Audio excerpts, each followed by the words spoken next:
Hey everybody, Smart Silver Stacker here. What a week we have had in the world and in the markets. We seem to be inexorably moving closer to World War III. We've got a hawkish Fed hiking rates. And to top it all off, we are looking down the barrel of a major economic recession and pullback here in the US and also around the world. And in today's video, just want to discuss some of the developments that we had this week and what possible implications they may have for the gold and silver markets and what we might expect moving forward. So let's get to it.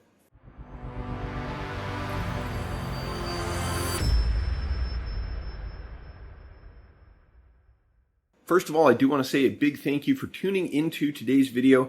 If you enjoy it and you get some value from it, please do give it a big thumbs up down below. And while you're at it, why not subscribe to the channel so you can see more videos like this one?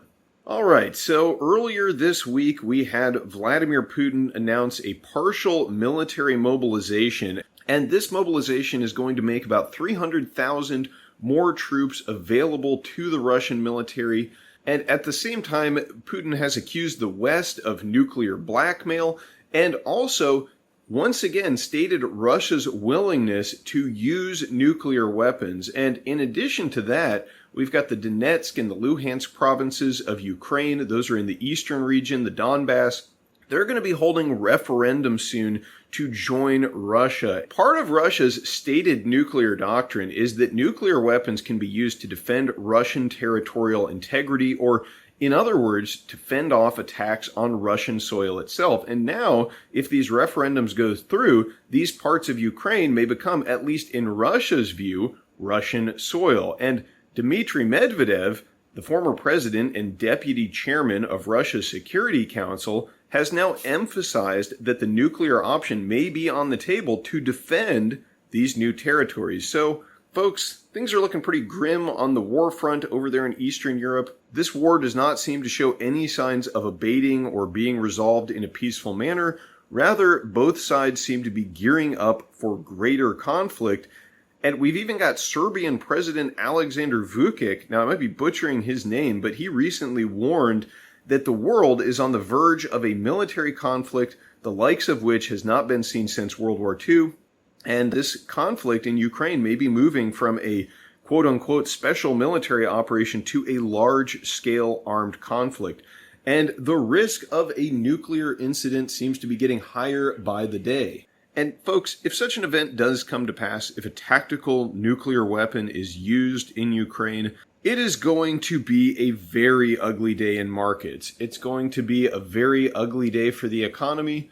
And it's going to be a very ugly day for mankind. And I just hope that all of you are taking advantage of the relatively good times that we are enjoying at the moment to get prepared. Now, I do want to get into the economic news as well, but first, I do just want to say a big thank you to today's video sponsor, silverbotanicals.com, household and personal hygiene products that utilize the power of nano silver. And if you enjoy these videos and you get some value from them and you would like to support the channel, one of the best ways you can do that is to support our sponsors. And don't forget that you can always use coupon code STACKER to save 10% on your purchases over there. And right now in September, if you make a purchase of $50 or more and you use coupon code STACKER, you will receive with your order a free, brilliant, uncirculated 90% silver Roosevelt dime just like this one. So check out silverbotanicals.com today. Now, in the economic news, Jerome Powell just announced a 75 basis point hike to the federal funds rate. This is basically what markets were expecting, and the market reaction was fairly interesting. This news dropped right around the same time that Vladimir Putin was announcing this Russian mobilization and threatening to use nuclear weapons, and although markets across the board fell, the US dollar index began to rise to new highs. It's up around 111 right now. Gold and silver actually managed to catch a bid.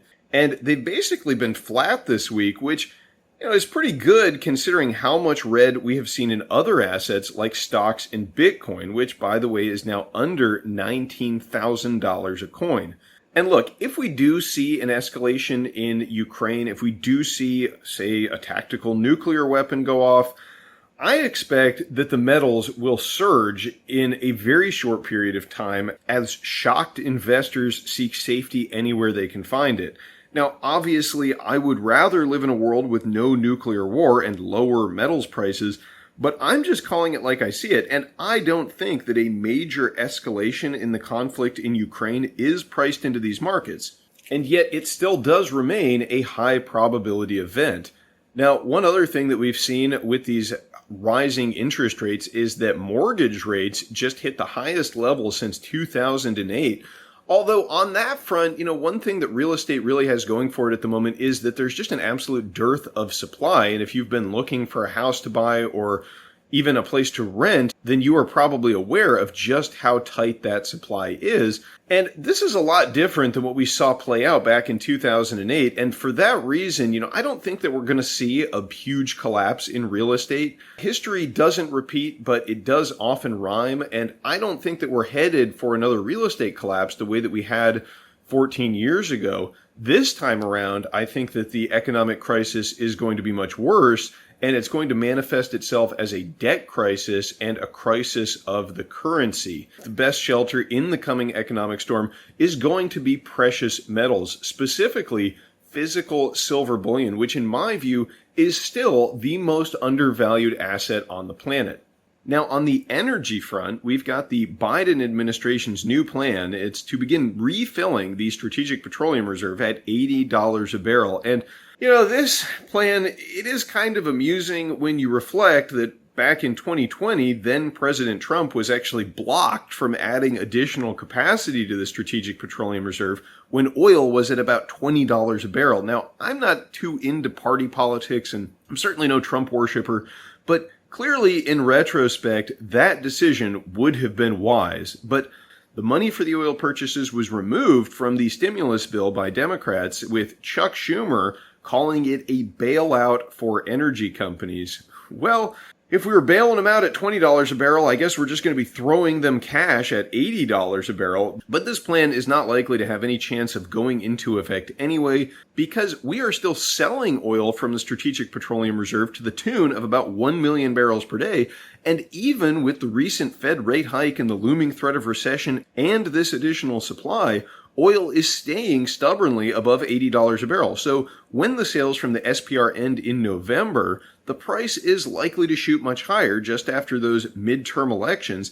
And I don't believe that they're going to have any opportunity to buy at $80 a barrel. And, even if the price does somehow miraculously drop that low, the government comes in and tries to buy up millions of barrels at that price, it is just going to shoot right back up. So it almost seems like for the foreseeable future, there's going to be a floor under the price of oil at $80, barring some kind of catastrophic market sell-off. So maybe it's time to be grabbing some energy stocks. I don't know. Let me know what you think in the comments down below. I always love to hear what all of you have to say, and I will catch you next time. Thank you all very much for watching. Smart Silver Stacker, out.